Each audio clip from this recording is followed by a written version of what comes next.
I'm so ready for new mistakes. No, I've been looking for love instead, for someone I appreciate, and everything crossed my way. I love that I don't know your name. Oh no, I never meant to misbehave. Something about you makes me crave. You really are a different taste. I love that I don't know your name.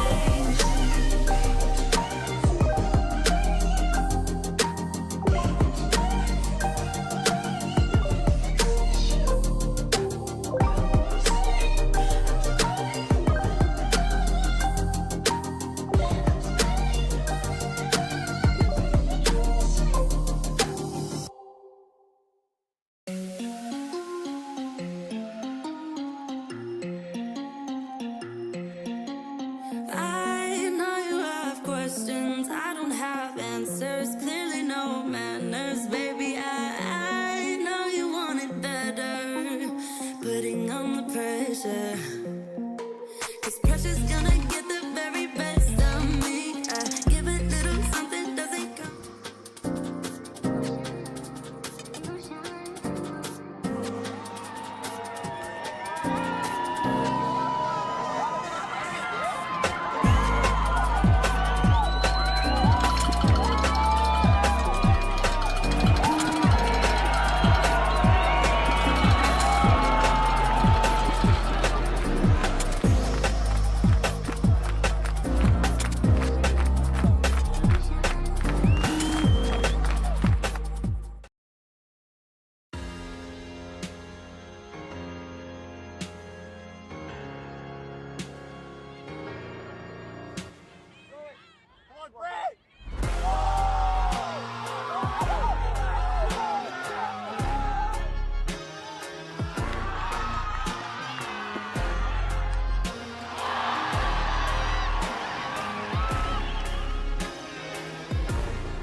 Life goes up and it goes down. Life goes up and it goes down. Life goes up and it goes down.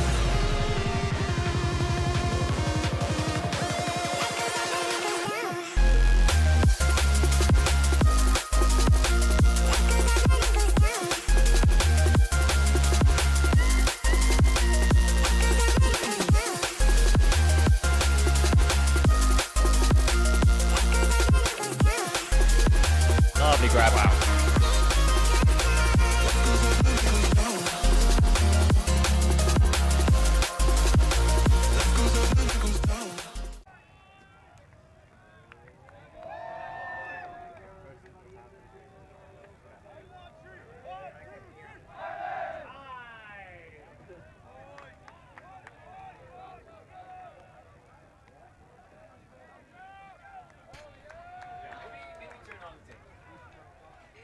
Good morning and welcome here to the University of Limerick Sports Grounds. We have quite a treat for you. I am Lorcan Murray and I'm joined in the booth, reprising a long lost role, but one we've been waiting for, Conor Hogan. And what kind of a matchup have we got for the people this morning? Well, we told for this game, Lorcan, we asked them, what are we going to see from you strategically in this game? We asked for one word. The Spaniards gave me plenty. I'm going to sum it up as different. And the Irish very confusingly told us een, which is EE, or maybe a third E and then N. So honestly, I'm confused by both teams. I always have a difficulty working out how many vowels should be in Irish spellings as I'm working my way through Duolingo. But brevity, the soul of wit, and this is going to be a game filled with soul and spirit as Spain, currently beneficiaries of 2 universe point victories and the opportunity to sit at the top of this group. Ireland, the opportunity to make us all do maths as they try to turn it into a 3-way tie. My understanding here, Lorcan, is if Ireland win by 3 or more, they will come second in the pool, with Spain dropping a third. But anything closer than that or a Spanish victory will lead the Irish to third in this pool. So long as Italy beat Israel, though. Which is currently happening elsewhere. We will try to get updates as there's an unfortunate miss throw, and that one eats the dirt. So Spain with a chance to open this game up with an early break. Paul Cobos walks to the disc. I liked the space in there from the Irish cutters, and there was a big lane for them to cut into, but unfortunately they just, as you say, ate the turf. Would not recommend. Cobos pops it to Dorta, back to Cobos. Ooh. And that break looked like it was intended for Dorta, but gets to Diaz. Diaz, we know the Spanish like this short give-go, a lot of attacking the break side, something certain Irish clubs are familiar with. Diaz is able to get the rotation around to Lorenzo. The Spanish D-line got it done yesterday against Israel and helped stop the bleeding during Israel's impressive second half run as well. I'm so far quite impressed with the Irish O-line defense here. I think the Spaniards must have gone through 12, 14 passes maybe, and they've not really gained any yards until these last 2. And I curse to the commentator as they start working down the break side. Diaz to Dorta, that is the Spanish nature. They can just reset and relax, and then once they find that gap, they strike and pour through. Diaz. They have taken their time. They have worked their way. He's looking for Lorenzo. Lorenzo gets that quick bump. Martin on his shoulder, and Lorenzo to finish it off. No call. So that's a goal for Ramos and a 1-0 lead for Spain. Yeah, the immediate break from the Spanish coming out hot, unlike the Irish weather here. But yeah, no, starting with a bit of flair. I really like their patience in that point. Took a lot of passes, and as I say, credit to the Irish defense. But I think in the end, maybe a blown switch or something to leave a very wide open receiver in the end zone. You have to try and react to the Spanish, and sometimes, as we have another look here, they can get a little carried away, but this time this D-line, very patient, not forcing anything, waiting and attacking. Nice cut from far away from Lorenzo just to get that slight bit of space. And pop it in for the score. Yeah, I caught the end of the Spain-Italy game yesterday, so it seemed like it was a game of runs, and we talked to the Spanish patience, but in that final universe point, I believe it was a largely unforced error, good Spanish pressure on the defense, but then off the turn, I believe it might have been a one-pass hook, and it was a beautiful hook at that, but one-pass shot, game, GG, go next. So yeah, they have it in them to be very patient, but also they like a gung-ho universe point hook. So yeah, it'll be interesting to see what we get from them here. They certainly want to mix things up and do things a little bit differently to what's expected of them. McCreary, how will Ireland respond? Side stack, no, split stack rather. Quickly meld into a 3-4. Lawler back into the middle to McCreary and across to Sweeney. So initially, still looking for those small gains. Lawler, very important initiation cutter for this Irish offense, and sometimes he tears them deep. Keenan's underneath it. So is the incredible form of McAuliffe. He's going to call himself in. We might need to take a second look at that. Good bit of contact. I'm surprised in some ways they're calling not out.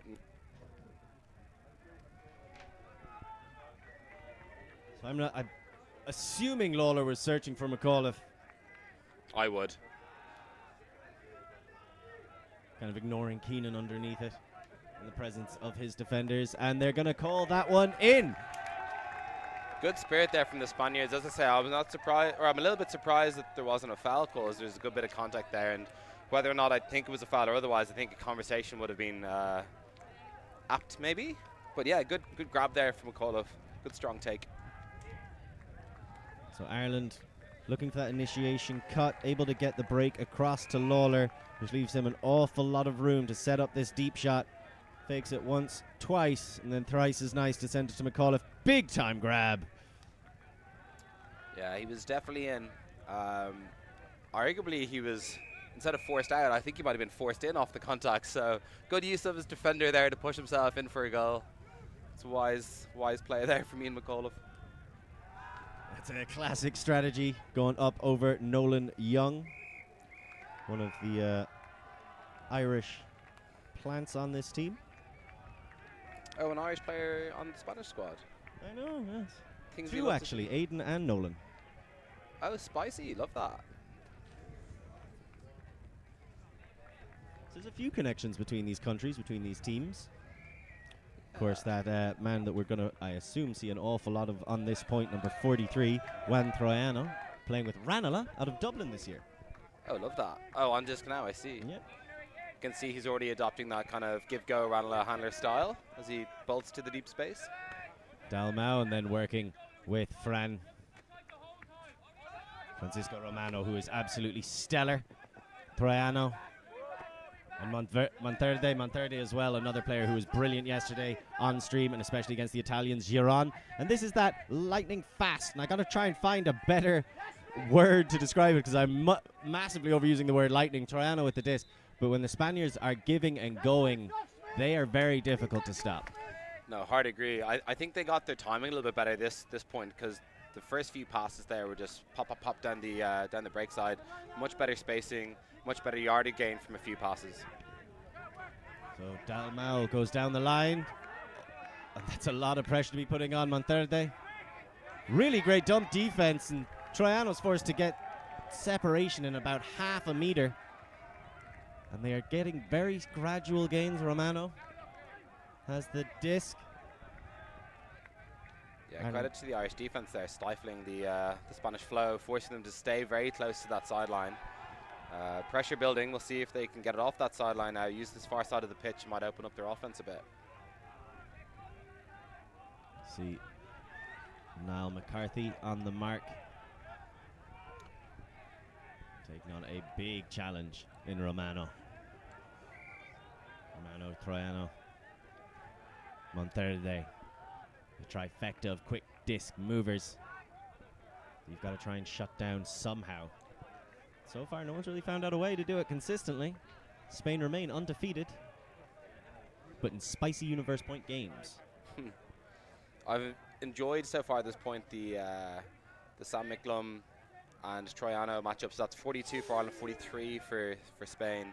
Goal is called by Troiano, but contact heavy bid there from Christy Tinkler, one of the TDs here at this tournament.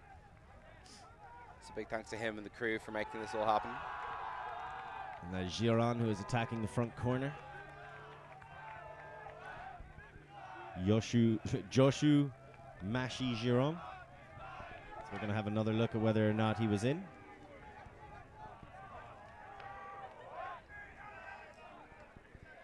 I'm getting texts here, Lorcan, from friends from afar, as far as Australia, telling me to feed onto the Irish squad some tactics, and I don't think that's my place. So thank you, Cron, for the insight. Maybe we'll catch up at halftime. Well, we accept all comments. Please join us in the chat as well on YouTube. Let us know how you're thinking, what you're feeling. Giron, front of the corner. They decided he wasn't in. He gets the reset to Dalmau. And this is where it's so hard to stop the Spanish. Those few yards in front of the end zone. Troiano gets the score.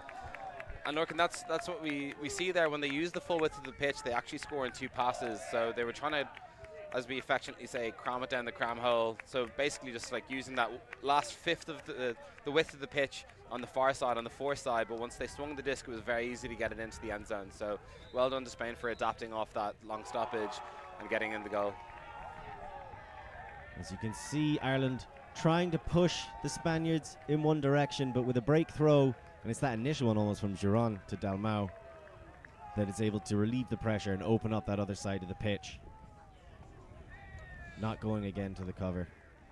Yeah, I think looking at the replay here, if I'm the Irish force, I probably want to prioritise a little bit more around and trust my defenders in the end zone that they're not going to get beaten to that front cone. I think the force got a little bit flat and that opened up that swing space. It's dangerous move. You try to go flat force against teams that like to huck it a lot more and limit that opportunity, but the Spaniards are more than happy to just take the open further out passes and then try to give go to get back into the center of the pitch. This particular Spanish side, which I was described to me yesterday as possibly the best one they've ever put together at the international level for grass, is not afraid to send it deep. So we will see how that plays into the game as we go forward. But for now, Selkirk picks it up for the Irish O-line. Yeah, Back to McCreary. interesting that we'll get feedback that they're one of the best teams put together for the Spanish grass setup. Oh, as we see a hook, we'll come back to that in a moment. Oh, lovely there from Aaron Lauder, take that in, the Selkirk hook on the money. But I was just going to comment on when these teams met 4 years ago in Győr, that the Spanish actually came out in top late in the tournament. In a game that Ireland controlled for the entire first half, the Spanish came out and said, we're not done here, and they pull out a massive comeback victory. So I think there's been a lot of talent in the Spanish side for the last couple of cycles, and I'm excited to see them if this is the best group that they've put together to date. See, Ireland no slouches themselves with a very smooth offensive play. Selkirk launching that downfield to Lawler. That's a golden assist for Lawler, showing how vital he is on the offensive side. Conor Selkirk, a player who's really come on leaps and bounds over the last few years. Started his club experience with Uproar, played for Ranelagh for a little while, now currently plays with XVI. So perhaps not as well known as some of these other Irish players who've had a lot more rotations on the international scene. But somebody who's really come on and been a vital part of the offense that Ireland are trying to conquer Europe with.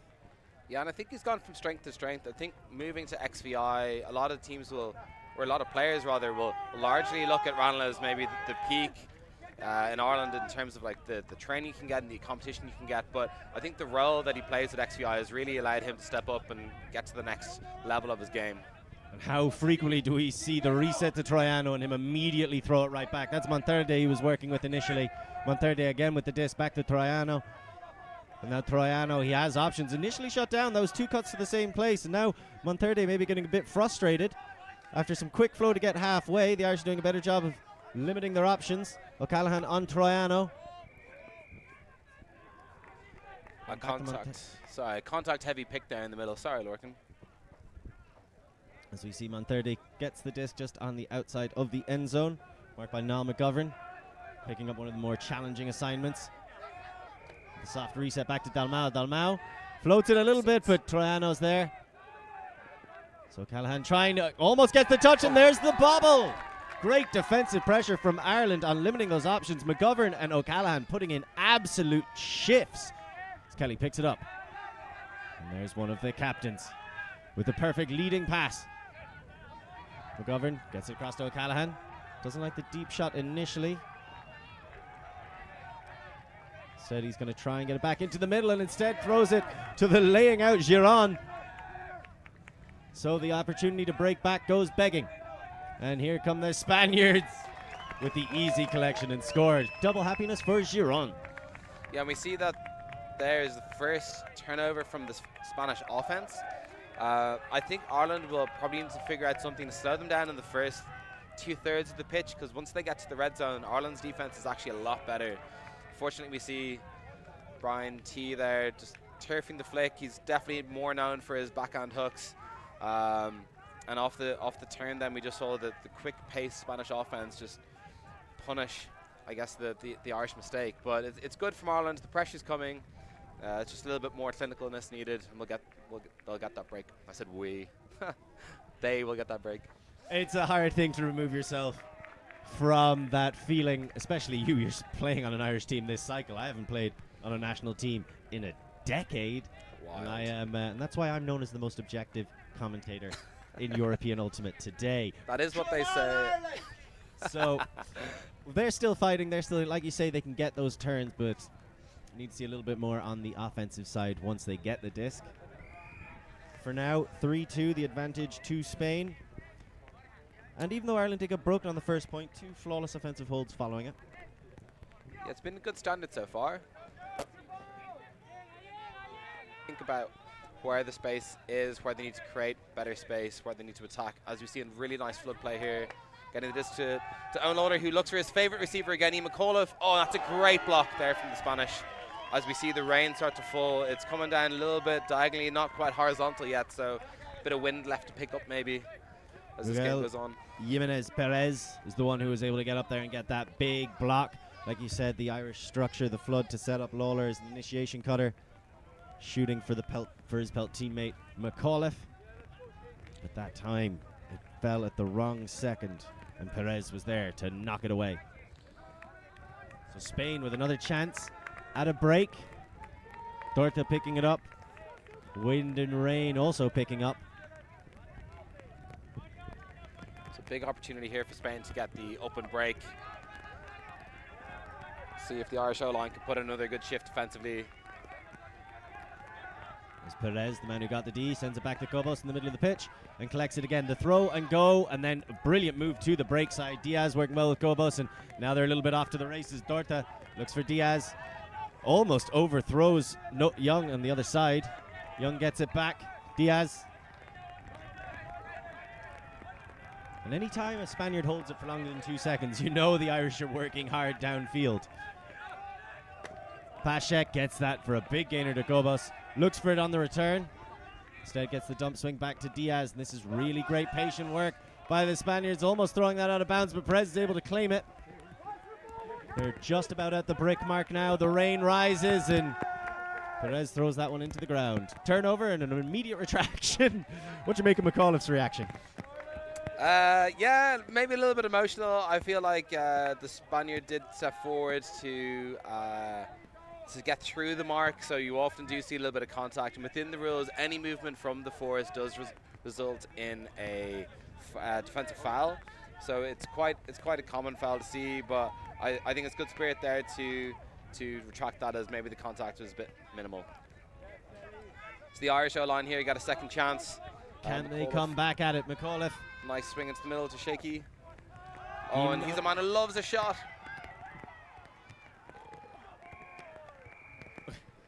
Love the self-call in Oh, from Selkirk. Fantastically done. hey, that's great. That's great feat there from Conor Selkirk. I think the shot from Shane Keenan, he's a man who loves to take on a spicy, aggressive shot.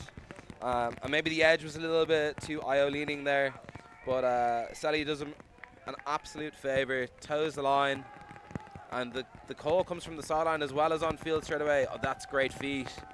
Great feet from Selly. And yeah, good spirit from the Spanish throughout that point there, as the rain's really starting to pump down now. Pouring out of a near clear blue sky. You got to expect these clouds to pass quickly, but Ireland can't let any more chances pass them by as they're trying to fight their way back into this game. Remember, they started the game on offense, so they are a break down right now. 3-3 the score, but luckily for them, they were able to get that disc back, avoid the upwind break, and then punch it in. Like you said, taking a couple of chances, taking some big shots, but happy to do so. It's now. I'm going to have to put a lot of trust in our camera crew here to watch the rest of this game as we've pulled the curtains to protect some of the equipment. That pull-up wind is pretty strong considering the wind and rain. So Troiano to Monterde. And we'll see how each team reacts to these adverse conditions. There's a foul on the mark there, uncontested immediately with a slap on the arm. But good heads up there from the Irish defence to have a bit of a snipe of that one. So Monterde with the disc. Thought Fitzgerald had just been able to jump in and get a big steal. But instead it's Monterde sending it down the line. That's just about collected. Trying to poke my head out of these doors to find out where we are. Troiano, middle of the pitch. Monterde makes the cut. A looping one around the line. And then he's forced to go with the break. He's able to get it down to Romano. Romano sends it to his matrimonial partner on and off the pitch. Juan and Fran connection getting going a little bit outside the end zone. Trying to find some other option, and a big bid from Fitzgerald comes up with nothing. Big collection by Marquez for the score. Yeah, Marquez, I would argue one of the emotional leaders for this team. When he's chill, team's chill. When he's fiery, the team's amped and they're ready to go on defense. We see him playing O-line here, really solid. Takes on the catch under a ton of pressure. And I think something we'll see here from both teams coming downwind, especially if this rain keeps up, is something we saw in the opening game between Ireland and Germany is those high release backhands just onto the break side are exceptionally useful breaks. So we'll see a lot of those. I wonder if people will start playing higher on the forces, hands up high, forcing some low releases with a slippy disc. As Ricardo Marquez, one of the veterans, like you said, an emotional leader, 41 years of age, and has had veteran experience all over Europe. I mean, he's played with Goiada, Ultimate Tenerife, Movie Disc Lanzarote, so those are the islands down near the Iberian Peninsula, but also KFK out of Copenhagen, Bufa out of Portugal, Yogo Bonito, as well as that currently splits half of his time in Helsinki. So a real traveler of the continent, bringing that experience to Spain and trying to help guide them to success. As right now, Spain are 4-3 up. You could say Marquez knows his Frisbee, Lorcan, with that kind of CV. Holy moly. I didn't realize he'd been around so much, playing with all those different teams. Yeah, looking at his bio here, that is extensive. So let's see how extensive Ireland can be as they need to find some space, some handling in these conditions. Sweeney immediately launching one deep. He wants McAuliffe again, and he gets him right outside the end zone. Says no to the pop to Lawler, says yes on the other side for the quick score and collection. Fantastic shot from Sweeney to McAuliffe, and then finished off with a quick throw to Curtis. Ireland 4-4. Joey Curtis, another ex-VI player and Ranelagh player in his time. A product of UCD up in Dublin. I had the privilege of playing with and coaching him in my time there as well, and he's always just been an incredible workhorse, incredible D player, but we see him on the O-line just because he is so goddamn consistent, following with the play there after the big McAuliffe catch and getting the easy buckets. And that's something that's always a little bit worrying after someone makes a big grab just outside of the end zone. Like, all right, can you calm down? As Ireland just set this up into the middle of Selkirk, and then quick break across to Sweeney. And we know Sweeney doesn't mind launching him. He's done it both sides of the equator.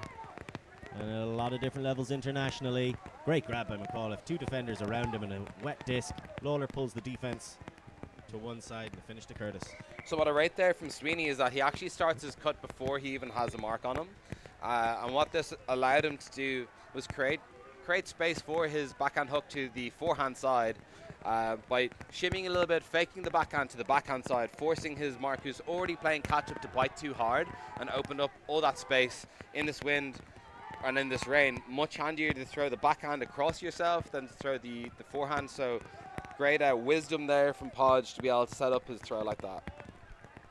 So how will the Spanish respond? Troiano walking himself to the brick mark and staring down.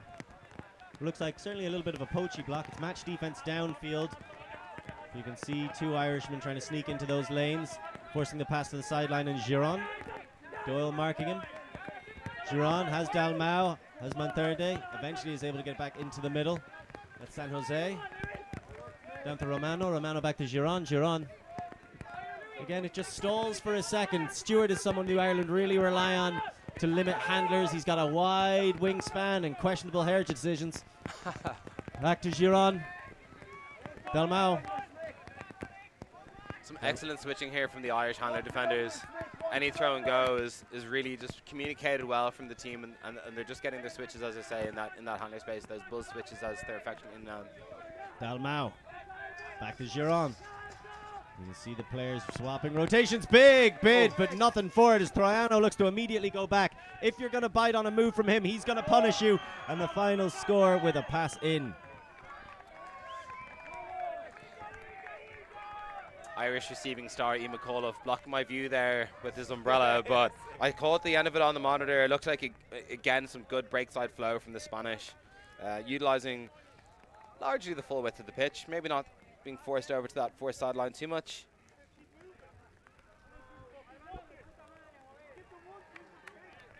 But certainly good, but certainly good sagging and switching there from the Irish defense, really stifling the flow, making the Spanish go through lots of passes in this wet condition, in these wet conditions, and maybe one blown switch, maybe a little overcommitment, maybe on the force there, allowed the Spanish to utilize the break side. So good patience again from them.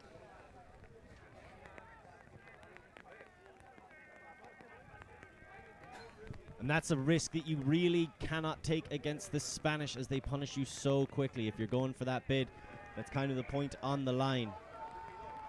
You get the D. Congratulations, you got the D. Ireland have only really got one off this O-line so far. in this game.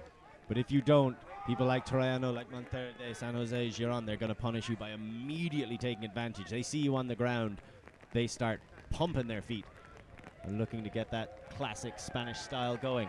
But for now, we're going to have to talk about the Irish offense. The disc floating down and going to stay inbounds. McCreary gets to Selkirk in the middle of the pitch, and there's the sweep again in the flood. Looking for Lawler and a huge layout bid. No call. Fantastic defensive play by Diego Lorenzo. Something he is well known for, and that is high up the pitch. So Gobos is going to take his time walking to it and relish this opportunity. The rain really pouring down. Isolation zip play seemingly from the back of the stack. Goes to Sergio Diaz. Diaz sends it across to Lorenzo. He opens one up. Defenders in the area. Can they get there? Sweeney makes sure.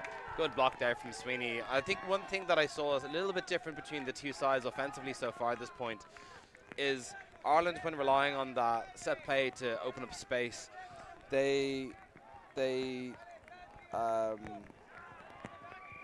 basically just ran in straight lines after the space was opened up, and didn't necessarily fake cut or anything like that, where the Spanish are really trying to open up space with fakes before actually attacking the space. So it was a nice switch downfield by the Spanish as well to kind of limit those options. And a big layout bid again. This D-line is firing right now. This time the big coming from Luis Alvarez. So shutting down those Irish options. Goes once again walking to the disc. I imagine they'll try and go a little bit shorter this time. Lorenzo won't be quite so eager to take on the big flick to the end zone. Gobos. Fantastic cut by Diaz. Absolutely loses Selkirk. But that buzz switch from Ireland. And understandably Diaz goes with the timeout. Yeah, I think that's a good shot there. You have a chance for an upwind break. The rain's died down a bit now. You've just got your second block. You know, you've about 10 meters to go to the end zone. Absolutely a great time for your first time out of the game.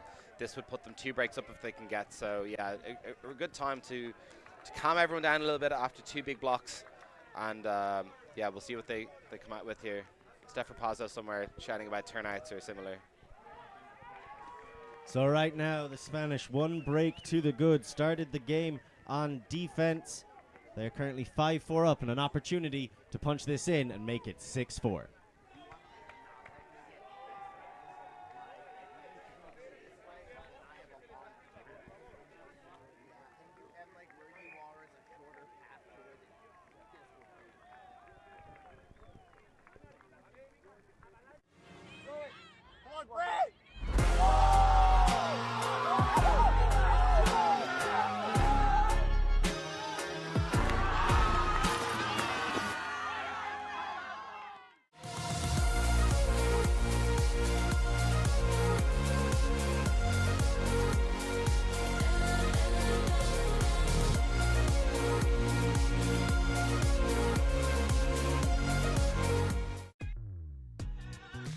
We are a group of ultimate players, coaches and video enthusiasts. We've worked with the major federations and the greatest events. We're on a mission to make Ultimate huge. We want our videos and live streams to be free to watch. We want to make stories that not only reach you, but also reach people outside the Ultimate community. Like and subscribe, ULTI.TV, the best in the world.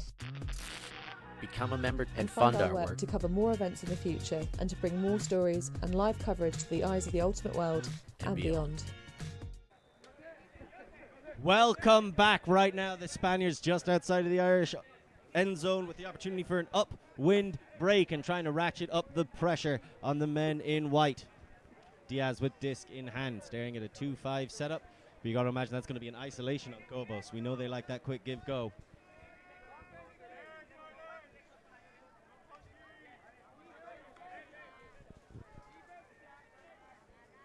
Lorcan, like me, looking for most of the Spanish players. We're actually on the far side of the pitch. They're now flooding across. This is a wild setup. Very interesting, trying to get that pop straight into the front corner. And then there's a scooper over the top. Lots of people in the way. Just about taken down for the break. And that's the second Spanish break there.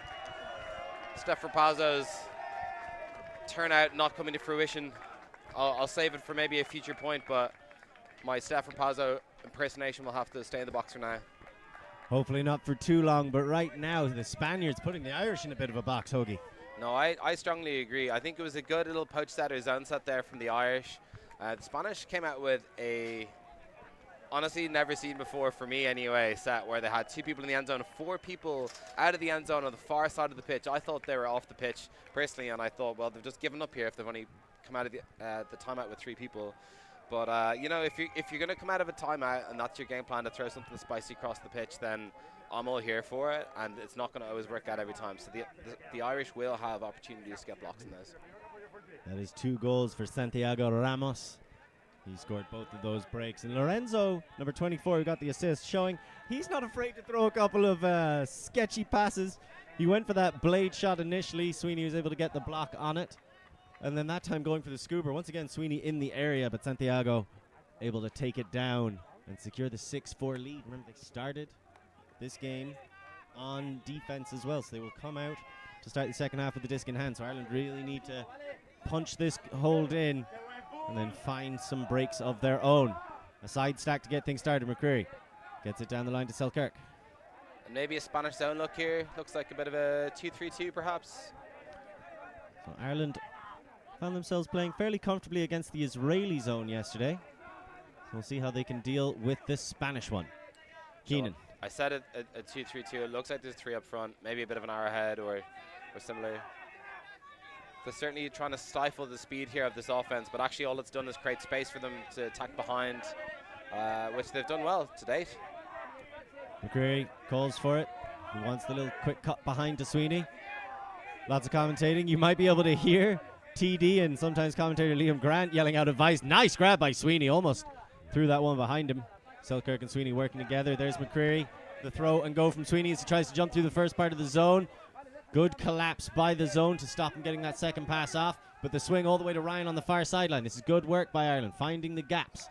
Pulling apart the zone. Not settling for the same option every time. There's the throwback to McCreary and the swing across to Sweeney. And who's on the near sideline? Lawler for the collection. Oh, he's gone to the end zone. Floating it all the way down from McAuliffe. Wasn't much room for error though, but there was just about enough room for McAuliffe to get his feet in at the back of the end zone. So a good take from him. That must be his 3rd or 4th goal now. That Lawler to McAuliffe connection in full effect right now. We've seen 2 big hucks going one way and then that time the leading pass. But again, Ireland so effective at making the gaps in that zone and then attacking them. I think it's an interesting look from the Spanish to come out in zone here. Like, yes, you are playing upwind. Yes, it has been rainy. It's been a bit wet. But you've got good pressure on the Irish already. You've already got 2 breaks on them. And it's just from playing person and being tight downfield. And I think that's where the strength of the Spanish defense is so far. So it'll be interesting to see if they bring the zone out again or if they go back to person defense. So we have a look at Ian McAuliffe having himself a little bit of a game. Those 2 goals, huck catch. That leading pass, and then of course when he got that big huck, kept things calm and popped it in on the other side for the assist. A classic receiver's assist. Honestly, yeah, and you know, no one remembers the hockey sister, so I can't even remember who threw that one to him. It probably wasn't important. As we now see Ireland's D-line once again back out there, and they're going to need to find some pressure. They got 1 turn so far. And you think that was down to what they know as the buzz switching on the handlers? Yeah, I think so. This game has kind of been a bit of a war of attrition, so it's about keeping the offense out there for as long as possible. It's about wearing them out. It's about making them try and take as many passes and picking your opportunities to put additional pressure on. I think as the Spanish get closer to the Irish end zone where they're attacking, then they do end up creating less opportunities for themselves as the Irish clamp down in that smaller space. So Troiano forced back into the end zone. You can see Ireland coming out with a zone of their own. McCarthy in that rove position. He's going to have to watch for people striking down. Romano goes to the big hammer over the top in plenty of space. Is his partner in crime, Pasco. That's how one way breaking the zone, Monterde. And Pasco now getting it going a little bit. Monterde bobbles but is able to collect on the other side and gets it in. Francisco Romano. Good recovery from the Irish zone there. There was a 4v2 from the Spanish after the hammer, and you know, they slowed it down long enough for them to be able to recover and get the zone back on. Monterde and Giron now getting it around. Giron going with the full back flick fade away, yeah. Love it. That'll be Kobe proud. R.I.P. Gets to the far sideline, man. And there's a big arcing pass all the way across the Dalmau. The Spanish showing that they've got the throws to throw over and around this zone when it tries to clamp down on their initial pops. There's the pressure, and it goes under the arm of McCarthy. He clutches his head in disbelief. There's the throw leading on to Romano, and he tries to finish it off in the end zone and does so. That was so close to McCarthy getting the block. That's absolutely the kind of pass they want to force. And honestly, I'm unsure how they got that one through. I think I'd like to see Niall probably just crack on and get back into position after that. Yes, they'd be chasing a bit, but him questioning midpoint how that didn't come off for him is probably less useful than going and getting a block elsewhere. But good pressure from the Irish. We'll see if they play that again, because I think that was a good look from them. You can see it just goes under there, but for the grace of God goes that disc. Oh, and the replay shows all the emotion in this point from McCarthy. He really wanted that block. And it's going, you know, I think he's an excellent athlete, and he will have an impact in this game before it's done. 7-5 the score, and you can see the amount of pressure they were able to do, pinning the Spanish back in their own end zone. But a fantastic hammer. So we're going to have another look how that got through the outstretched appendages of McCarthy. But that hammer from the back of the end zone to Pashko was incredible at just relieving all the pressure and finding that gap. And then again, the breaks they were able to swing around, some big ones that came from one sideline to the other. Crucial in Spain not feeling too suffocated by that zone initially. As now the rain picks back up, if not quite the wind. It's a nice hanging pull. And do you know what I rate as well from the Spanish pull set is that they're actually chasing these pulls really well. We got the first pass. They got the first pass off there that time, but you know, there's been a few pulls going this direction where there's been no first passer. It's been very lateral. So good effort from the Spanish defense. From Sweeney the start. rips one going all the way down to Lawler, looking for him. Will it sit enough? Yes, it does. It's absolutely immaculate. I find myself clapping in the booth here because that is 10 out of 10 hook there. I love seeing the big grabs, the layouts, and all the rest, but a 10 out of 10 hook for me is one that is just right out in front of the receiver they can just run onto. So doesn't have to break stride. That's a classic connection between Sweeney and Lawler. So, you know, yeah, the pelt influence here, but they really need to go now. It's 7-6. You have to break twice to take half yourselves. So we'll see if they call a bit of a power line or a kill line here and try and get back to sevens. They do need to get back on serve, as well as they're currently 2 breaks down, with threat of it becoming 3 with a Spanish hold either side of the half. We have another look at that. You can reveal that you're still more on the playing side than the commentating side, if that's what an ideal hook looks like to you. Wouldn't have minded a bid, but no, measured to perfection. Sweeney to Lawler. Sweeney now residing on the opposite end of the world, but coming back for this tournament and just revitalizing that well-worn connection raised initially here on the fields of the University of Limerick back in their varsity days together. Yeah, I've spent many a season not only playing against Sweeney at club level, but initially at college level as well. And he's always come through as an absolute stalwart for his team, an absolute powerhouse with his throws, with his defense. He's big in the air. Just one of the better players to come out of Ireland in the last 10 years, and it's a delight to see him back after a stint over in Australia. So the big pull going all the way down. Very brave by Troiano to catch it. Gets his body behind it. You need plays like that in these conditions to avoid getting trapped in the end zone. Giron with the inside scoop. Gets it to Dalmau. Dalmau fakes the deep. And they're getting some good progress early on. Dalmau again under, and Peters tries to jump in but can't get there in time. Another bid from McCarthy. But the Spanish just turn and go immediately. Monterde tries to line one up. He's shooting for the end zone. It's going to float. And it's taken down fantastically. Big grab by Alvaro Itermendi. He's over in London playing his ultimate with D-space the last few years. An excellent receiver, a lot of speed. You could tell they had good positioning under that disc there and just went up strong, two-hander over it. What was probably the bigger defender. But yeah, you can see people patting him on the head saying he's too big to get roofed. So yeah, that's a good take there from Alvaro. Under a lot of pressure there from Sean as well. So yeah, that's a really good take for half. You're going at 8-6. Ireland got a bit of a shift to do now in the second half. But yeah, no, good work from both teams to date. Something to keep in mind, the Spanish will come out on offense to start the second half. So that shift will have to be put in early by this Irish outfit as they currently trail 8-6.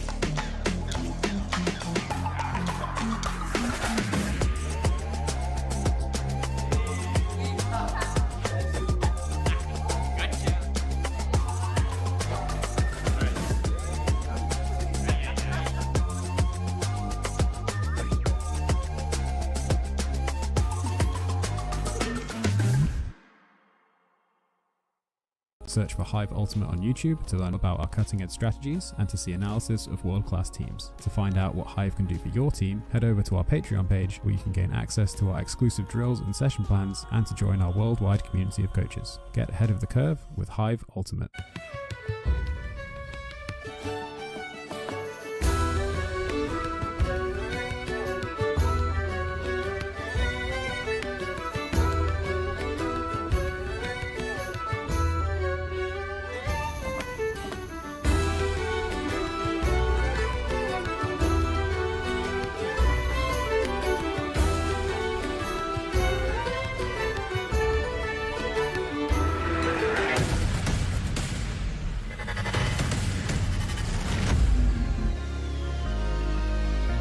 Life goes up and it goes down. Life goes up and it goes down. Life goes up and it goes down.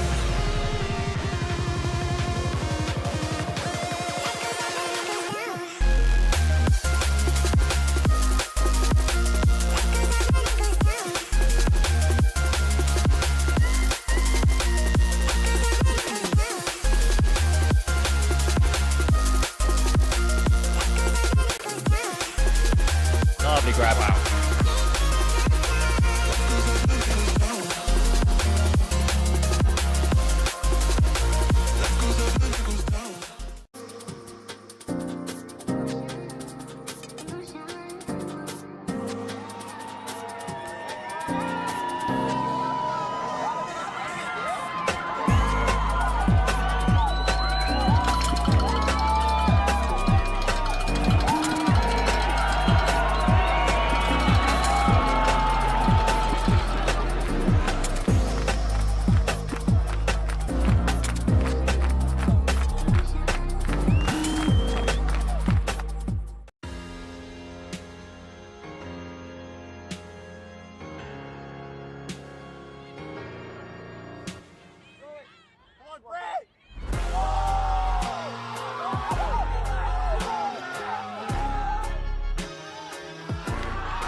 Search for Hive Ultimate on YouTube to learn about our cutting-edge strategies and to see analysis of world-class teams. To find out what Hive can do for your team, head over to our Patreon page where you can gain access to our exclusive drills and session plans and to join our worldwide community of coaches. Get ahead of the curve with Hive Ultimate. Welcome back to sunny Limerick, or as it will soon be known, Atlantis. The weather has certainly had a few things to say during half-time, pouring down and battering these two players, but we certainly hope it is one of those brief torrential downpours that passes. Right now, in full flow on the ground, the Spaniards, who have been able to punch in some break opportunities against this Irish side and have only given up one turnover in response. I am Lorcan Murray. I'm joined by Conor Hogan. Thank you very much for taking your spot in this booth. Conor, what would you like to see from this Irish D-line coming out on the first point? I kind of rate the zone look, you know. It is raining cats and dogs out there. I don't know why both teams spent half time throwing, because you can't prepare for this and you can't get good at this in the last 5 minutes. So I'd have taken more shelter. But yeah, if they come out in zone look here, I wouldn't mind it. But equally, if they could just come out and play some really hard press indeed, and force every catch to be contested, then I think actually that could force some Spanish mistakes. So either or, I think maybe the zone I'd leave out for a few points now, I second think it, just because you don't want to give the Spanish time to pick their shots.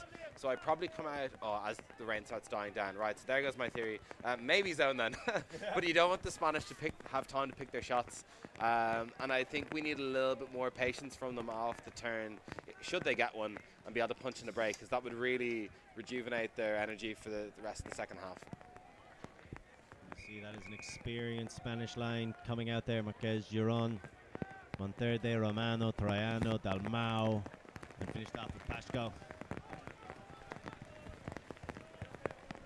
So that's about the 7 most trusted players on the Spanish team with the disc in hand. Sounds about right, and to be fair, I'd trust them. They're getting the job done. You know, 8 goals, 1 turns, pretty good showing from them so far. So, Troiano underneath it, collects it, middle of the pitch. The Ranelagh man playing in Ireland, not for the first time this season, Dalmau. You can see the water stamping up with each fake, with each step as Romano looks for options, forced to go back to Dalmau. Dalmau with the fake but can't follow through. Being marked by Flynn, gets Giron in the short space again. No big significant gains so far for the Spanish. They're just resetting that stall count, waiting for an opportunity to come. Monterde is doing his hard work to try and get free. There's the overthrow, but it winds up in Troiano's hands anyway, getting just a little bit lucky. But right now you need that in these conditions. Back to Romano. Romano thinks about launching one, goes with another hammer over the top. There is a call as he finds Pasco, but it's going to go back. Yeah, I saw Micklem getting picked there by Killian Flynn and the Spanish number 20 as his offensive player went downfield. What I rate from the first few phases there from the Irish open side dump defenders, they're pushing the dump upfield, forcing that leading forehand upwind, which I think is an exceptionally difficult throw even in the driest of weathers. So I really rate that as a tactic here from the Irish coming out of half. So a good adjustment from them. Unfortunate not to get the block then, as that overthrow or behind throw perhaps got picked up by the stack. Awfully close. But the pressure's building, Lorcan. You love to see it.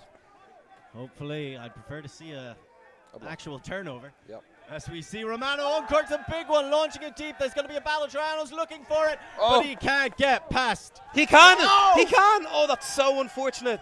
Smick has done everything he can there except catch it. And you know what? When you're doing that much on defense, it's so hard to catch those, especially in the condition, especially when you're laying out, especially with Troiano trying to catch it behind you. But what focus from the Spanish lad to follow the disc and tow it in. That is an exceptional play from both parties, and this is what we came to see.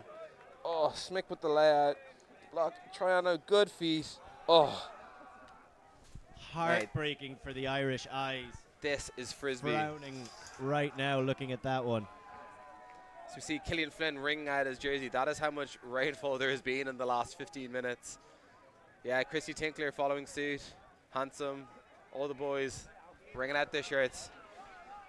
A lot of positives to take away from that point, though, Hoagie. They were able to put a lot of pressure on. The shot that came up was not great.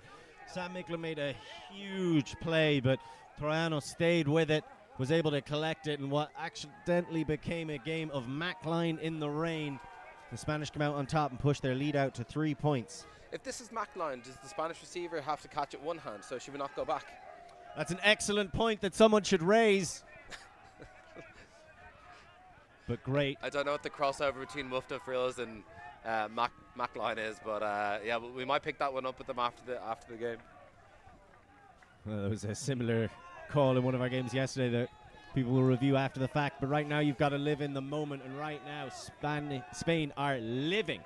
Ireland might be a little bit livid with that, but they've got to correct and get back at it. And there, kind of too casual throw from Kirk, but there's going to be a foul called by Keenan. He feels a bit too much contact. I'm not sure the Spanish defender agrees. That was a little bit casual, I think, from Selly. Just popping the backhand to the open side. See the defender peel off. Oh. And maybe a strip called. I think Shane Keenan has a little bit of a think about it, but definitely had a hand on the disc first. Definitely has a hand from the Spanish defender. It's just whether or not Shane has control. It came out a bit funky, all right? That's Walter Lopez with the defensive effort. Good effort from them, peeling off their player and hunting for a block. I feel like if you're a defender, you love to see a handler put that kind of a throw up. casual floats. Plenty of time for you to jump up and attack it as well. So when I'm normally watching these streams at home, I always think about, in these close bids, how does the disc fly after contact? And sometimes it's a little bit more obvious to see a strip than not. So you will have the disc fly away very easily, suggest that there's not much control from the offense. Sometimes you see the disc flutter a bit, similar to what we see here, which suggests there's a bit more control, but it's really hard to know if Shane has full control of this. But it seems like we have an uncontested maybe, or it's gone back at least. So the disc has gone back, so Kirk looking for options, and again, trying to get something off Keenan at the front of that stack. Nothing really becoming available. Goes back to McCreary, now Sweeney. They're going with the 2-5 into the weather. Hoping, and there's Sweeney with the throw and go.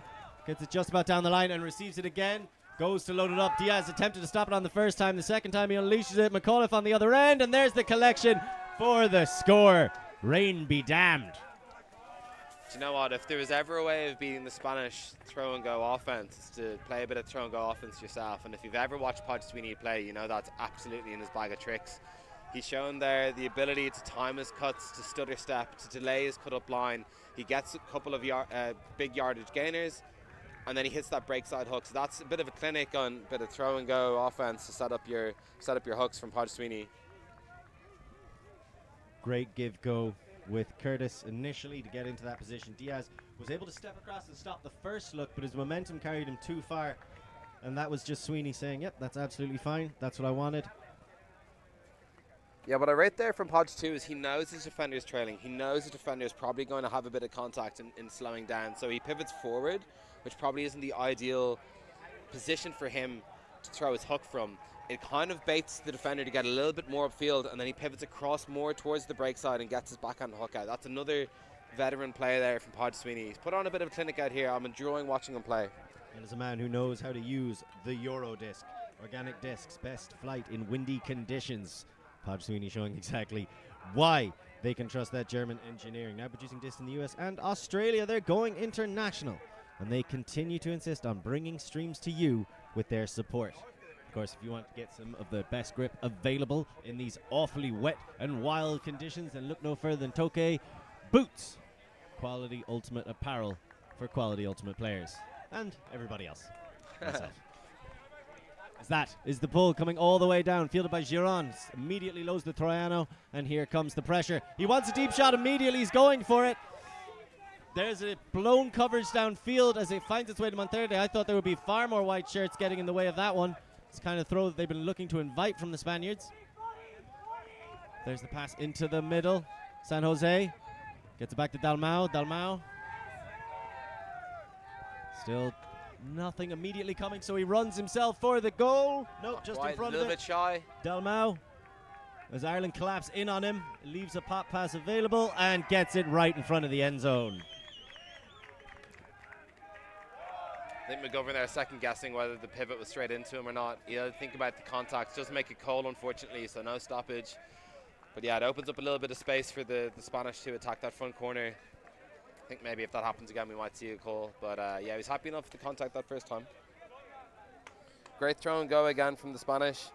They're really abusing that open side. So I think the Irish defenders really have to try and slow down this throw and go by stopping the initial throw to the dump, and then sitting maybe a little bit more on the inside, so that when the thrower does go, that they're tighter to them, because there's a little bit too much spacing there to have bids on that up the line. Great attack from Giron coming from far away and just screaming to the front corner, timing it very well. Something that the Spanish consistently do so effectively is when they don't like the options that are appearing to them downfield, they go with a dump pass and immediately cut themselves to get something better going, and like you say, just really abusing that open side availability. It's so hard to stop when somebody throws and is already taken off.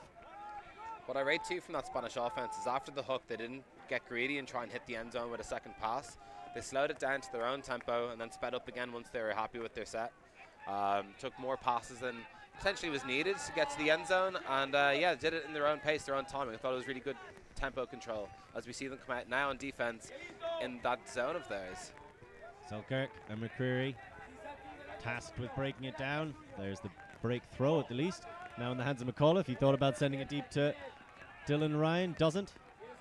No, the problem there potentially is that McAuliffe can't throw to himself. So with the primary receiver on disc, that hook's probably not going. Selkirk thinks about a scuba, instead takes the quick pop back to McCreary. So after getting some good yards on one sideline, they find themselves in largely the same position they started, but happy to keep swinging it. We saw them tear apart this zone one time before. Curtis with an extension grab on that one. Tantalizing for the Spanish defense. Selkirk is waiting for dump options to appear. It appears it behind him in the form of McCreary. Back to Sweeney. Good containment here from the Spanish zone. So even when Ireland have gained a few yards here, 10-15 meters, they've now pushed them right the way back to almost their own goal line again. So it's good containment, stopping the shots downfield. In fact, inviting them. There's a lot of space behind here. But I think in these conditions, they're absolutely fine with Ireland trying to put some stuff over. Oh, a good bump there in the zone. McAuliffe maybe unapologetically picking a line that seems to have blindsided one of the Spanish players. That was Walter Lopez, I think, who took the knock. Yeah. Let's have a look here. I'm not sure I'm a huge fan of that. That's a little bit too unapologetic for me.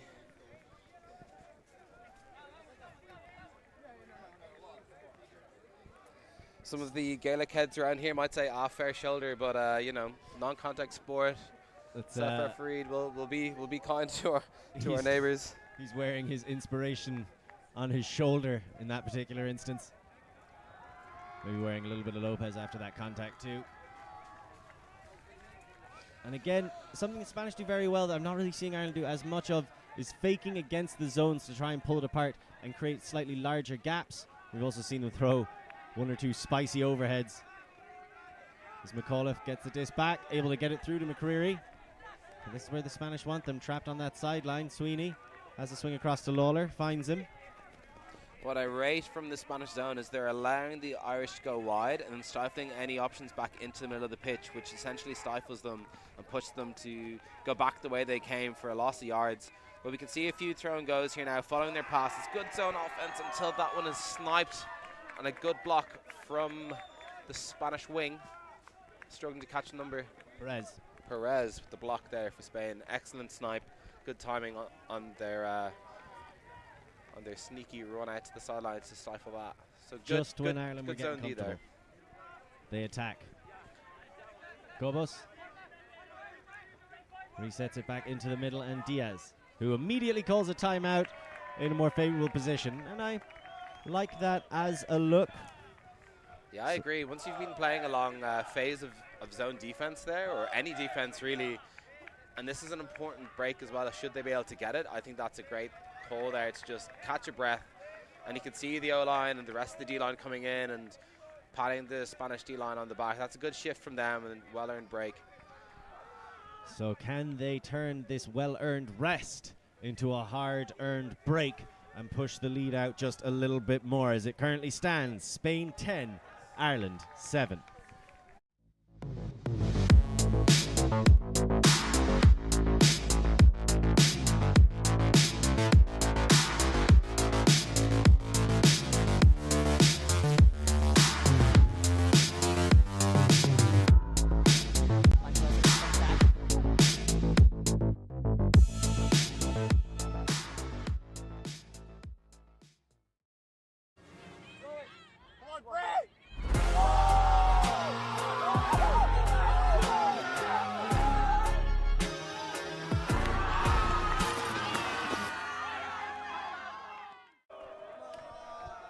Welcome back to the now sunny fields at the University of Limerick. I mean, if you don't like the weather in Ireland, you just have to wait 5 minutes and see what else it's got in store for you. And what have we got in store for you? Well, one of the best stores you can go to is Force Ultimate Apparel. Top quality Force dresses the Irish, French, Swedish teams, our ULTI.TV crew, the whole tournament staff and volunteer crew. They are everywhere in Europe. You could in fact describe them as something of a force, and they bring us our on-screen stats as well. So if you want top quality apparel, look no further than Force Ultimate. And if you want top quality Ultimate, look no further than right here.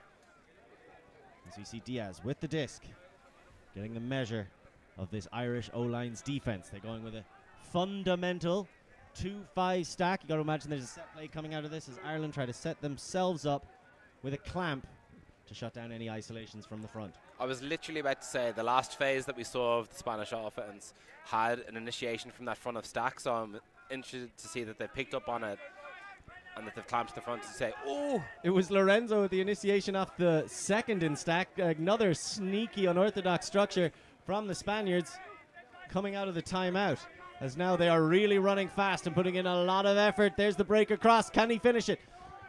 Didn't like the timing of the cut. Diaz instead goes open side once more. So they pass it back and forth. And back into the hands of Diaz. So, and there's the break around, collected for the score. And I think that was Lopez picking it up. Number 25 again with the... Santiago Ramos, he has 2 goals already in this game. And those 2 goals were for breaks. So he is just showing how lethal he can be in that finishing position. And how crucial he is to Spain and this lead right now, 11-7. Yeah, stunning stats there actually from Ramos, did you say? With 3 breaks to his name, and I think that they could be all of the Spanish breaks to date. So really vital member of this team. Not necessarily seen around the disc a lot, so definitely playing more downfield, but picks his timing really, really well to get into the end zone, find space, catch the goal. I mean, it's a very important role he's playing for them, as you can see throughout this game. So I'd be interested to see, is there any more influential D-line player in the tournament so far? Because if this is his current trend throughout all games, he must have a ton of stats.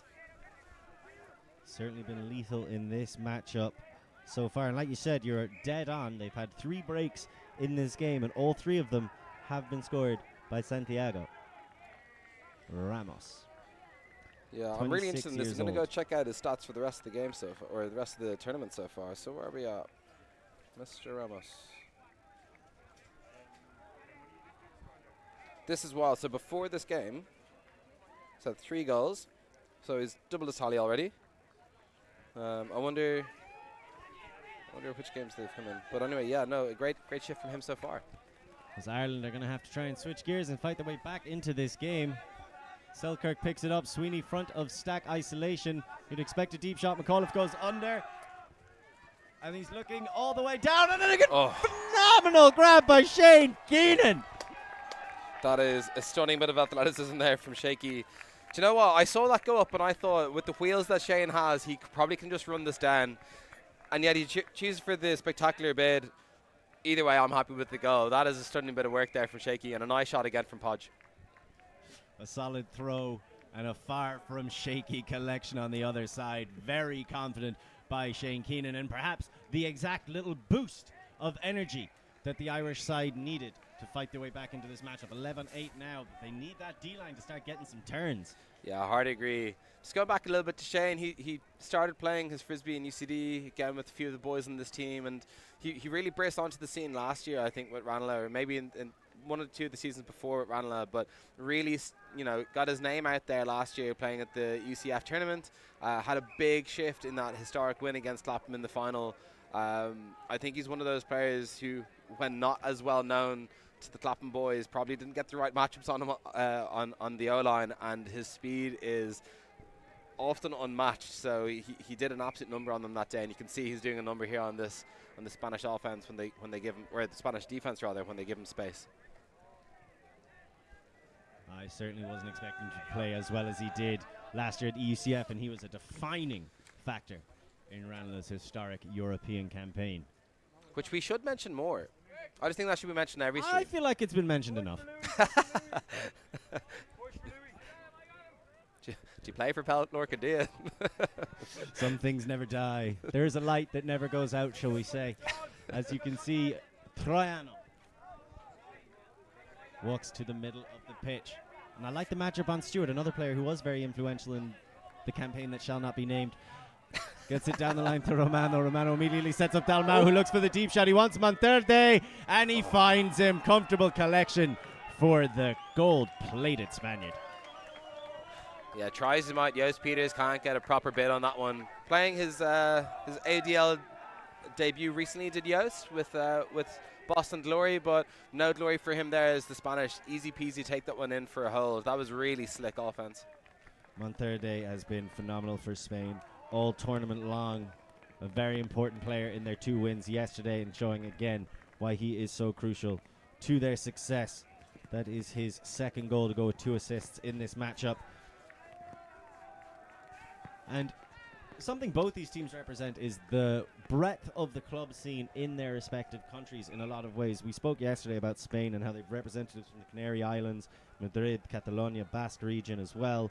Plenty of those clubs also coming forward. And it's the same for Ireland. There's 3 main clubs represented on the team, Ranelagh, XVI and Pelt, but 3 clubs that have rather differing philosophies and approaches to the game of Ultimate, and by trying to mix them together, they're hoping to produce some success.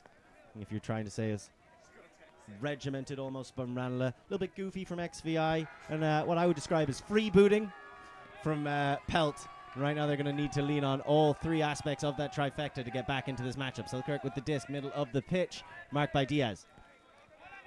Gets it to McCreary. McCreary to Selkirk. Back through to McAuliffe. Yeah, I feel like the Spanish here, like, disinterested maybe in the press and defense, that they've been struggling a little bit to contain Podge Sweeney. So now they're going to slow down the offense again, bring out the zone. Like, I like the change of tempo. We'll see if it leads to another break opportunity. As the rain picks up yet again, Lorcan. Where is this coming from? Don't say the sky. That's too obvious. No, it comes from the ocean. So there's this thing called the precipitation cycle. I'll explain it to you off camera. Sweeney has the disc. And like you say, they're trying to limit those initial options. Quick pop run through by McAuliffe is looked off. There is availability on the wings, and he sees it in Lawler.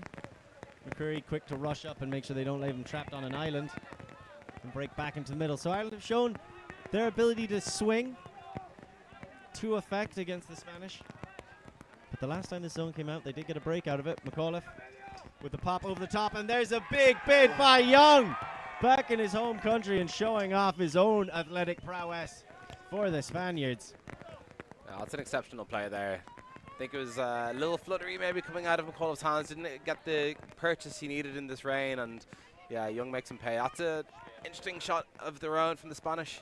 Dorta to Diaz. Diaz down the line. That's Perez. He's been very important for this D-line as well. Back to Diaz. McAuliffe tries to poach off to stop the pass to Dorta, but then the Spaniards able to overload on the opposite side. It's floating for a long time. Great grab on the sideline. Just about able to hold it in, and there's the jump in from Perez. But a lot of that credit has to be given to Lorenzo taking that down when it looked destined to go out.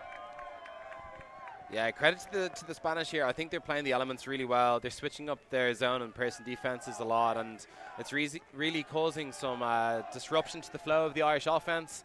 They're taking on shots they don't necessarily need to, but they're not necessarily getting anything going. So I can understand the need, the desire to try and make something happen and to find pockets, but as soon as it looks like it's free, the Spanish are really clamping down on that space and making it difficult to complete passes. So I don't know, we're coming into the final part of this game potentially. I think the Irish really just need to rally around each other. You can see that a few of them are slow walking back to the line. They need to rally around each other and find a little burst of energy and go on a run, because if they're going to do it, they need to do it now, Lorcan.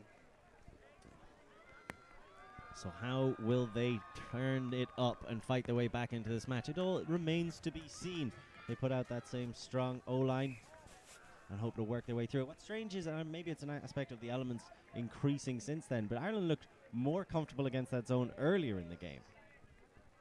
Yeah, hard agree. I think you're dead right too. I think when the elements change, sometimes the approach of the teams change. And equally, I think when you're chasing the game, you sometimes get a little bit jumpy in your options. You take 1 or 2 more risks just because you feel like you need to make something happen, and what you need is calm composure and to trust your structures, trust your systems, trust that you'll find the gaps eventually, and maybe take on some of that Spanish O-line patience. All remains to be seen here for free on the ULTI.TV YouTube. Selkirk. Again, there do seem to be slight variations with how they're applying these zones. They want to give different looks, and that was an incredible grab by Keenan. Another one for him in this game. Loads up and shoots. He's looking for Lawler. I was about to say that is a great shot. But Santiago it's a great Ramos. play. Incredible stuff. I rate that celebration of of a teammate's big block. So we had Lorenzo laying out in front of Ramos to celebrate the layout play. So, you know, big plays from the defense, big hype from your teammates. That's exactly what they needed. And unfortunately for Ireland, they have to now do another defensive stand. The Spanish do have 70 yards to go. Fantastic scenes for the Spanish. A little bit heartbreaking for the Irish, I imagine. But they've been just huge defensive plays. It's not like some miscues, some underthrows, but at the end of the day, Spain are the ones punishing it. Big defensive efforts, and then able to punch it in on the other side. So Ireland tried to respond in kind initially. Good Looking to switching limit and it, sagging in forcing the lane. shot all the way across, and they get the middle hit. So Spain starting to pick up pace once more. And just when they look like things are not going their way, they're able to find that gap, find that pass, find that Spaniard further downfield. Big hammer over the top. That shouldn't work.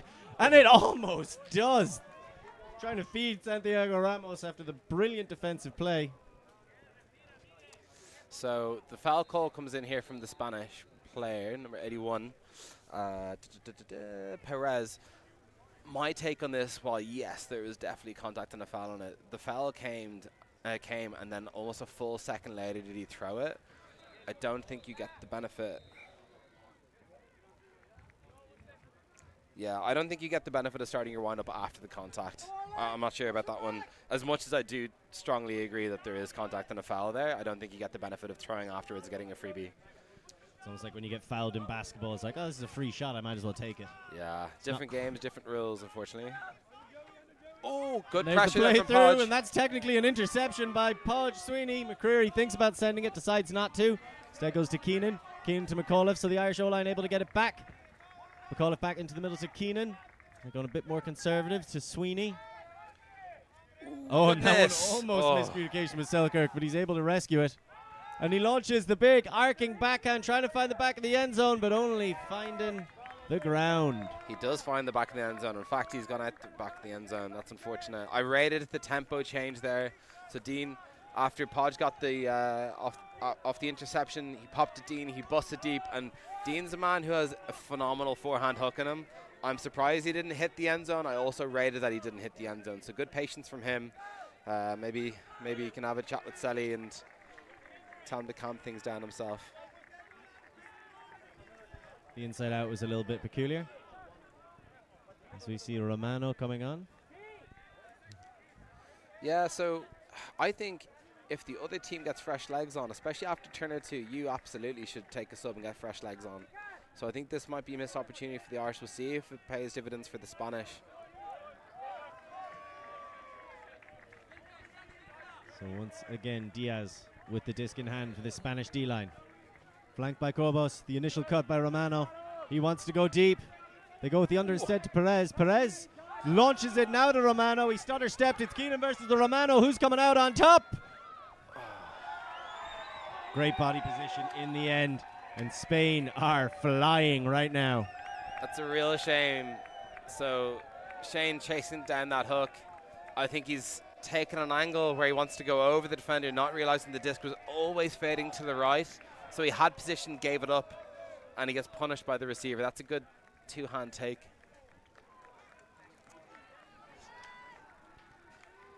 So we have another look at it. Just brilliant positioning by Romano. Oh.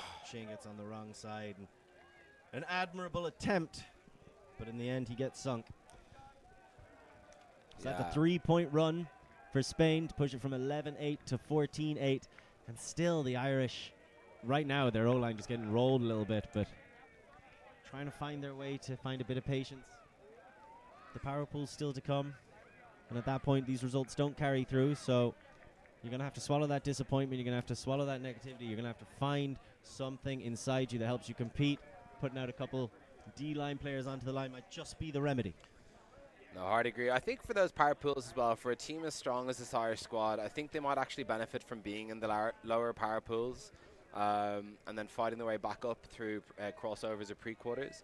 I'm not necessarily sure of the structure across all three divisions, but certainly in this case, I think this might benefit them to, have some games where they might find easier opponents rather than battling through some harder ones and more fatigued ahead of pre-quarters. Bron O'Callaghan essentially is a free flinner from the start, but doesn't take the option. The swings to Hanson McCarney. McCartney tries to get over the top to Flinner, and it just goes a bit too high. So he couldn't quite get his fingers around it. Dorta picks up. And Spain looking to finish this on a break and complete their run. Young's making those cycling cuts around. Said he gets it across to Betancourt. Betancourt already has an assist to his name. Feixidas resets it back and taken in by Pasek. Pasek across to Young and completes the move. So just throughout this Spanish team, that ethos, throw and go, is in full effect. Now Stewart with the heads up play peels off and is able to get the turn. A quick give and go from Ireland. As they start to rush back down the other way. McCartney to Doyle. Has O'Callaghan, hits O'Callaghan, the two Cork men, or that's where they originated. Neither resides there anymore. And O'Callaghan with the big backhand. You said he liked to throw him earlier. Flinner's down there in a bit of a battle. Can he read it? No, it was always trailing away. And in the end, Lewis Pasek gets there first. Yeah, it's real unfortunate there. Flinner had position, and again, it's one where maybe it sits incorrectly for him, but there's a drop from the Spanish, so irrespective of how that hook worked out, they've got really good field position now here to be able to get this hold. Just bouncing out of the hands of Hugh Fashidis. So McCartney picks it up, goes for a break immediately, trying to find Doyle, and throws it out of the sideline. There's going to be a foul called on the mark. I believe that's Oscar Gonzalez, Betancourt. Yeah, asking for a translator here, perhaps. See. Yeah. So Alvaro Iturmendi comes in. Cisse playing as So we just had another look at that foul call, and it certainly looked like an awfully close one. yeah, we'll see how this plays out. But yeah, Alvaro coming in, playing in London, be able to bridge the gap of communication between these two players. So we're going to have another look at this foul call. Tell us what you think, Hoagie. Do you know, I think there is a bit of arm in there. I agree with your initial synopsis that that's a close one. I wonder how much the contact impacted the throw. But I trust McCartney. I think he's a player who only really makes calls I think that he feels quite passionate about, or quite he only makes calls that really impact the play. So I trust this one. But it seems like good chat, and they've come to a contest. We'll see if they go with the same isolation play from the front of stack. Doyle, then Peters. And Peters collects it for the score, and a nice little spike to try and raise his team spirits a bit. I think, yeah, I look at the body language here from the Irish. I think they need to come out with a bit more to show for an offensive hold there. They look very slow to rush the pitch. I think they need to dig deep here. They have a bit of a mountain to climb. 6 points. 6 points for the win, and yeah, I think they need a bit more energy than what they're showing now. Solans need to dig deep. Currently 6-3 down in the second half. Nice clear up by Doyle, and it's a good initiation play out of that kind of situation. Similar enough, people rarely expect the second in stack to make that move. The Spanish also used it to good effect earlier on in this game. But like you say, just something about the body language there. They need another big play to try and raise it up. I thought maybe Keenan's considerable layout grab could have pulled it off. Maybe that spike will be it. We'll see. We'll see if there's a bit of energy now in this line. See if they can put some pressure on the Spanish O-line, which has been super clinical all game. This one fades back in, maybe. No, gone. So the pull turning the wrong way in the air, not what Ireland were hoping for, as they know they've gotten one turnover off this Spanish O-line so far in this game. A near flawless performance. Pull caught there by Jin Hennigan here on the sideline, who one of the founders of Ultimate here in Limerick. Great to see him back for the week. You said Jim Hennigan, I was like, who? One of the founders. Oh, Limerick Jim. Yes. Troiano with the disc in hand. And a young Cork's a huge one. That's what he's looking for, all the way down in the end zone. It's McCarthy versus Romano. Great play by McCarthy to speed in front and force the early bid out of one of Spain's most lethal weapons. I said it earlier, Lorcan, after he had that missed opportunity playing the mid of that zone, that he will still have he still has time to have impact on this game, and there we see it there. McCarthy coming up clutch when the team needed him most. We'll see what they can do now as we get a replay of this. Yeah, lovely replay of the back of Smick's head. We love that. Fantastic stuff. Here he is to again. McCarthy on this near sideline. And he gets... There's going to be a little bit of discussion Stripped, about whether maybe? that was a hand block or not. That little leading push pass pop that he's a fan of. We'll have He another seems look at it confident here. now as he's going to collect the disc before the chat's complete, perhaps. Yeah. I think that's probably a foul. I think, as I say, like when you see how the disc comes out of someone's hand, yeah, accepted. So McCarthy will get a fresh 10. Oh no, is he holding he's- up 3? Oh no, he's saying 3, 2, 1. Okay. Let's do it. So McCarthy looking to get that dump off the sideline. Stall count getting higher all the time. Under a lot of pressure. He's forced to go over the scuba over the top. Able to find McAllister. That's a delightful bailout. Love that. It was a perfect goal. McAllister tries to get the flick hook up, but the raised hand from Ruben San Jose, he was ready for it. The quick pop, Troiano to Giron, and Spain finished this one off 15-9. It's a shame to see arguably a little bit of a lackluster second half from the Irish after what was a really good shift in the first half. But credit to the Spanish, that is a really complete performance, I think, from them. Their O-line only turned over twice all game, and once was on that final point from the McCarthy block. A couple of breaks throughout the game as well for them. I think that's a really complete performance. Switching from their from their zone and their person defense as well, timing it really well with the conditions, and then quite clinical off the turn as well as with their offensive hold. So, congrats to them. They've topped the group with victories against Israel and Italy as well as this one here. So, well done, Spain.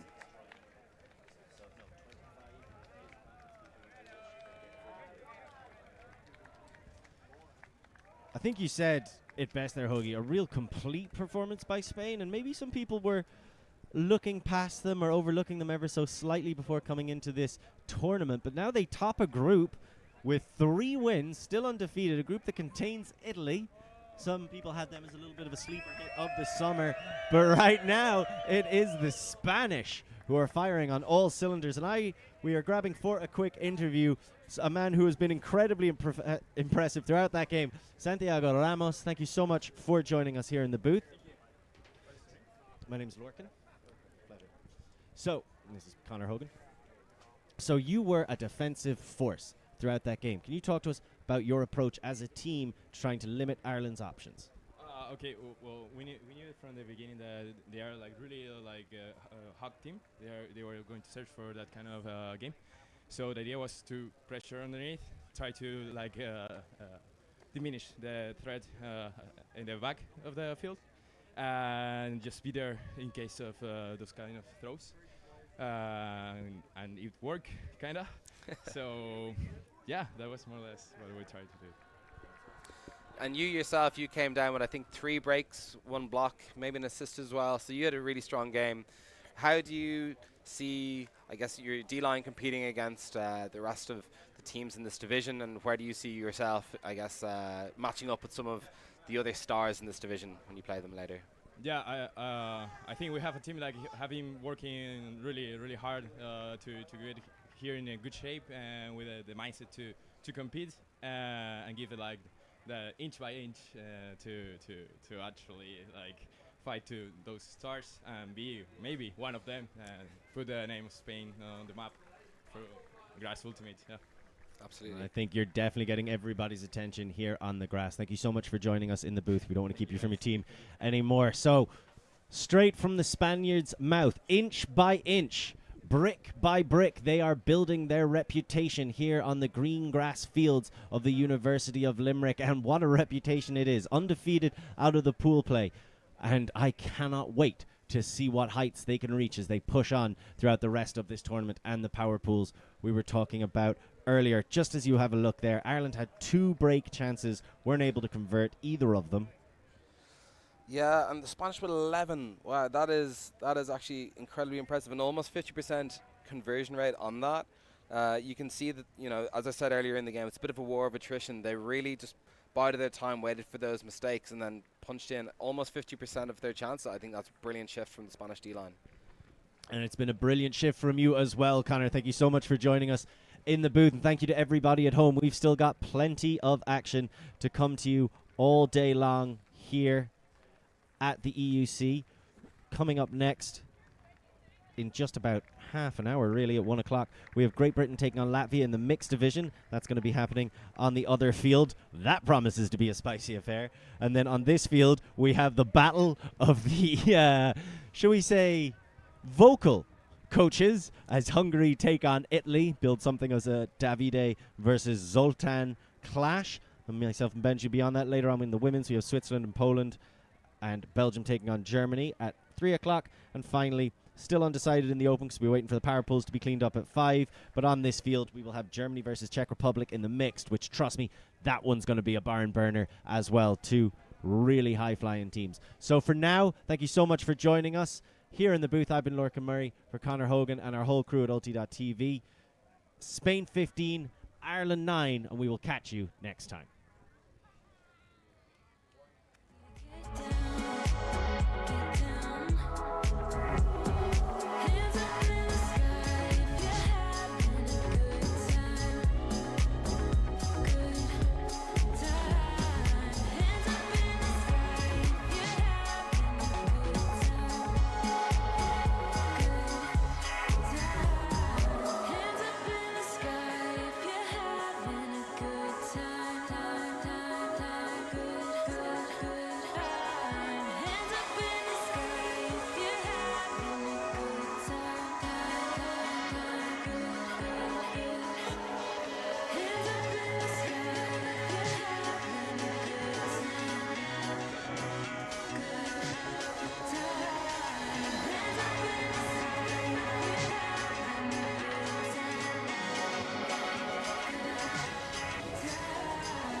Trying to impress me, pulling out all the stops, making my head dizzy when you tell me what you want. I just wanted you to see me, never thought you'd notice. Thought that you should know I'm already sold, so never let me go. You had me at a la la la la la la la la la la la la. La la la la la la la la la la.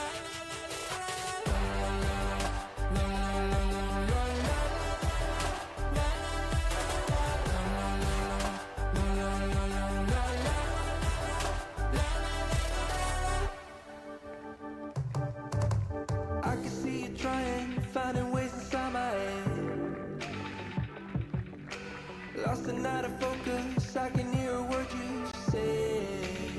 Cause I don't care about your game, I just wanted you to see me. Thought that you should know I'm already sold, so never let me go. You had me at a la la la la la la la la.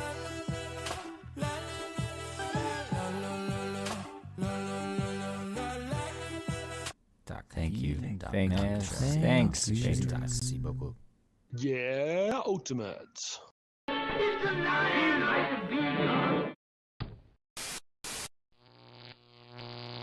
ULTI.TV.